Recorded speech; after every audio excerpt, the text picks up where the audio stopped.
Well, yeah, I went to private schools at first, Catholic schools. Wow. Okay. I loved school.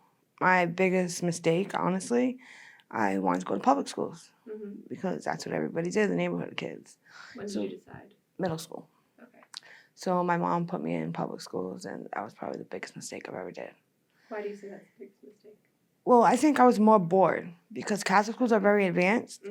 So when I went to middle school, I was bored, you know what I'm saying? So that left me with a lot of time to do what I wanted, which as a teenager, it's getting in trouble. Yeah.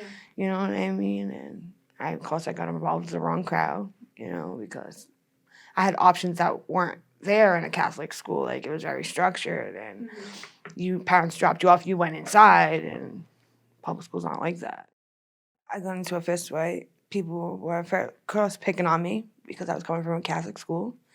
And, I mean, I'm small now, so imagine me in middle school. I was very tiny, so people picked on me. So I got into, like, a fist fight because I thought if I beat this person up, they'd leave me alone. You know what I mean? But it wasn't just one time.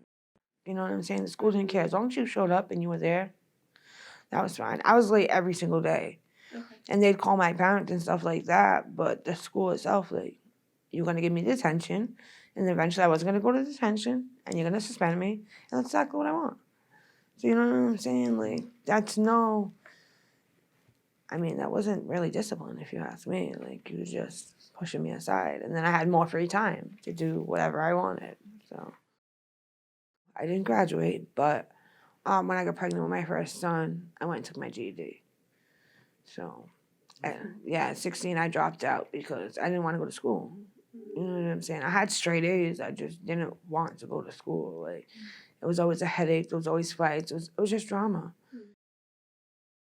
What was your dream as a child? What did you want to be when you grew up? A doctor. I always wanted to be well, not just a doctor, but a pediatrician, or obstetrician, because I always loved babies. You know what I'm saying? They're the cutest. And when I was younger, I didn't plan on really having kids at all, honestly, because I always had, like, my sisters. So when I was younger, I always say I'm never having kids, So I'm just going to be a doctor with little babies, and I'll enjoy them all day and then go home at the end of the day because that sounds good to me, But then I realized how much school you got to go to be a doctor. And it's like school on school on school. And so it's like 20 years of school by the time you're really a doctor, like, So I can't even go to regular school. What makes me think I'm going to do all those years? And I'm like, yeah, career change.